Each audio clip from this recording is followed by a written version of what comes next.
Bom dia, pessoal. Passamos agora a corrigir a última parte dos exercícios sobre o movimento retilíneo uniformemente variável, tá certo?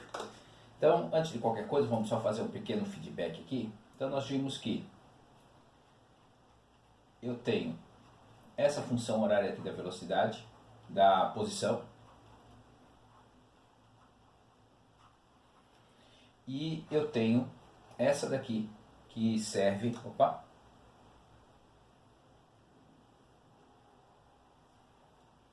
a gente calcular o deslocamento.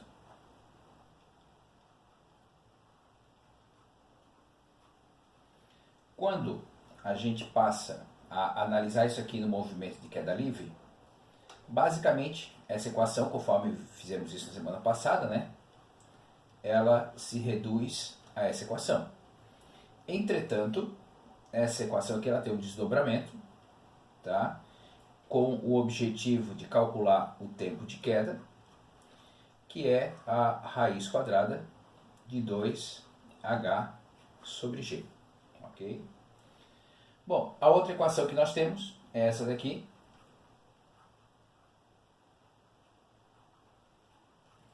que na queda livre vira essa daqui, a velocidade com que um objeto está caindo, tá certo? E por fim, a equação de Torricelli,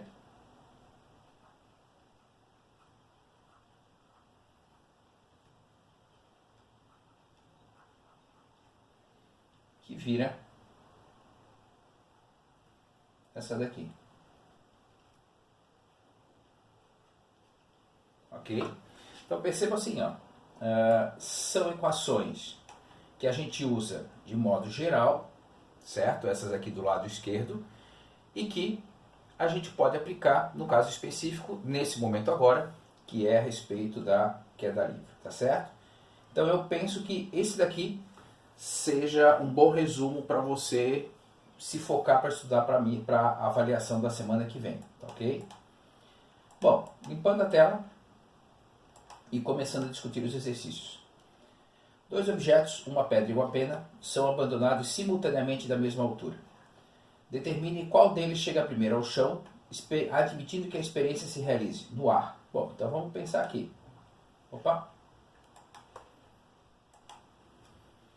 Então, se a experiência é no ar, eu tenho a resistência do ar. A resistência do ar, vamos lembrar que eu tenho uma pedra e uma pena. Tá? Então, a resistência do ar aqui vai ser menor do que a resistência do ar aqui. Então, quer dizer que nesse caso, tá, a pedra chega primeiro ao chão e depois a pena, porque essa resistência do ar é maior, tá certo? Agora, quando na letra B ele nos diz que é no vácuo, bom, quando ele nos diz que é no vácuo, significa dizer que eu não tenho mais resistência do ar. Então, no vácuo, a resistência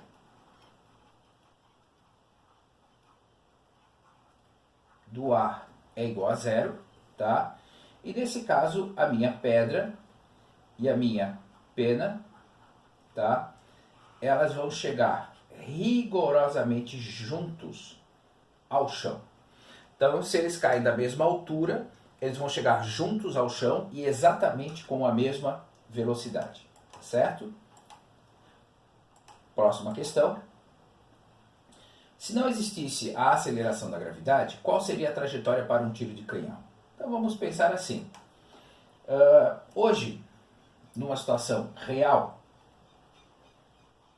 ou seja, com a resistência, com a aceleração da gravidade, com G, o que a gente observa para um tiro de canhão? Aqui está o canhão. Tá? A partir do momento que a bala de canhão, né, é atirada, ela é atraída para a terra através da aceleração gravitacional, o nosso G, tá? E isso faz com que você, ao observar um tiro de canhão, você encontre essa parábola como resultado, tá certo? Entretanto, se fosse numa situação que ele está dizendo ali, sem a aceleração da gravidade, eu deixaria de ter essa aceleração de encontro à Terra, e aí o que nós passaríamos a ver? Nós passaríamos a ver que aqui está o canhão, tá? Para onde esse canhão estiver apontado, a bala vai em linha reta, tá certo? Então, a aceleração da gravidade faz com que o objeto seja atraído para a superfície da Terra e acabe desenvolvendo esse arco de parábola aqui. Sem aceleração gravitacional, ele simplesmente seguiria em linha reta, tá ok? Bom, 47. Imagine que um astronauta tenha saltado de paraquedas a partir de um foguete a uma certa altura acima da superfície da Lua, caindo em direção ao solo lunar. Você acha que ao ser aberto o paraquedas, ele teria alguma influência no movimento de queda do astronauta? Bom, aqui você precisa saber que a Lua, ela tem aceleração gravitacional e vale aproximadamente 1,6 metros por segundo ao quadrado. Vamos lembrar que na Terra é 10.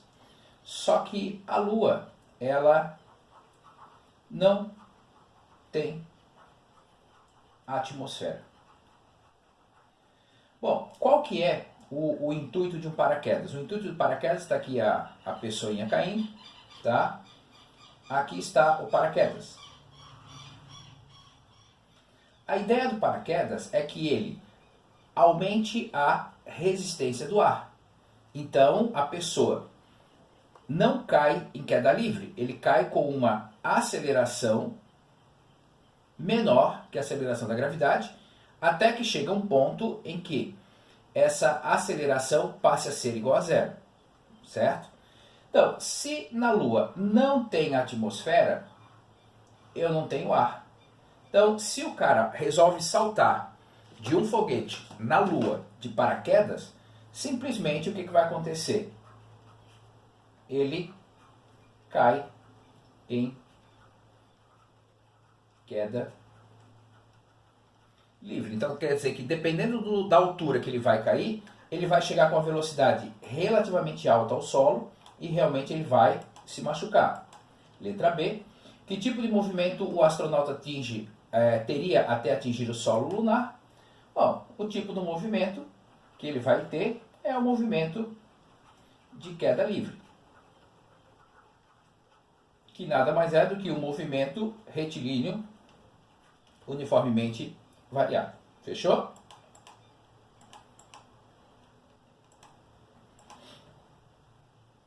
48. Um objeto cai do alto de um edifício gastando 7 segundos da queda. Então, tá lá o edifício.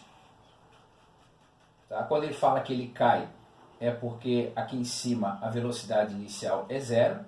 E para ele sair daqui e chegar até aqui, ele gastou 7 segundos para cair. Ok? Calcule com que velocidade ele atinge o solo usando G igual a 10 metros por segundo ao quadrado.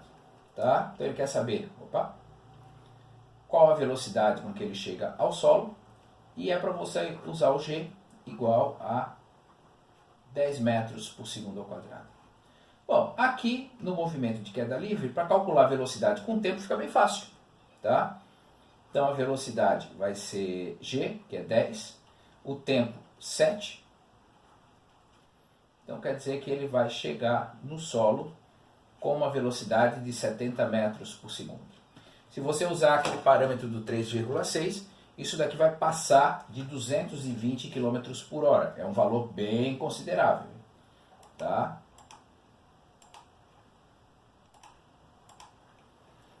Uh, 49. De uma ponte, deixa-se cair uma pedra que demora 2 segundos para chegar à superfície da água.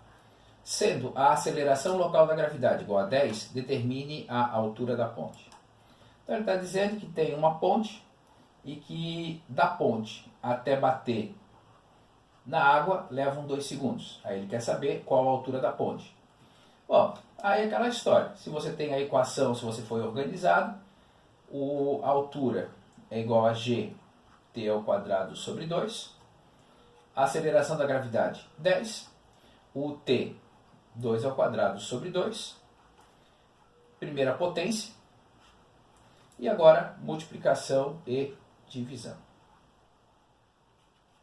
Então quer dizer que se você cair de uma altura de 20 metros, em 2 segundos você está chegando no Sol. Ok?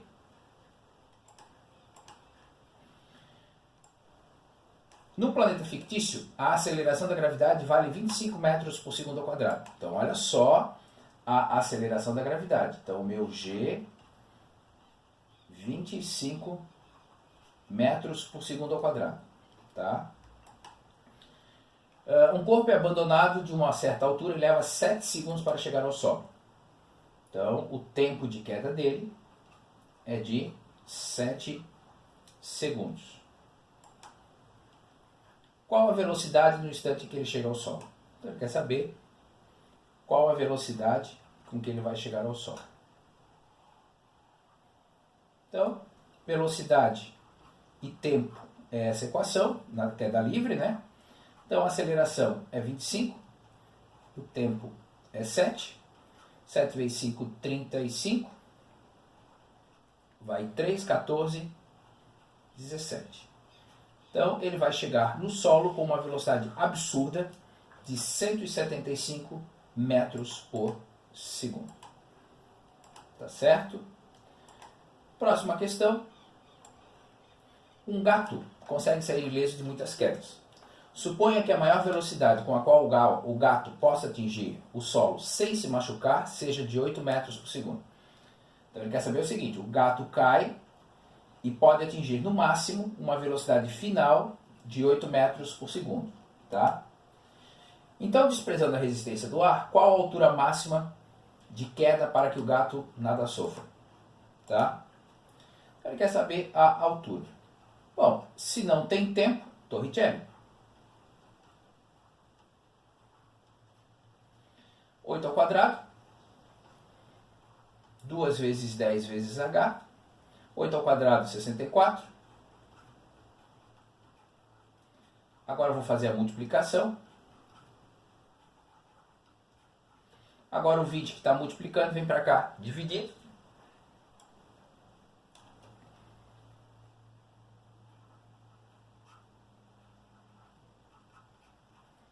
Então o h é igual a 3,2 metros de altura. Pessoal, então olha só. Agora acabamos de corrigir a lista de exercícios, né? Faça por gentileza uma revisão aí de todos os conteúdos. Qualquer coisa entre em contato lá pelo meu WhatsApp. E daí, nesse caso, na próxima aula nós teremos uma avaliação sobre esse assunto. Tá? Um grande abraço para vocês. Tchau, tchau.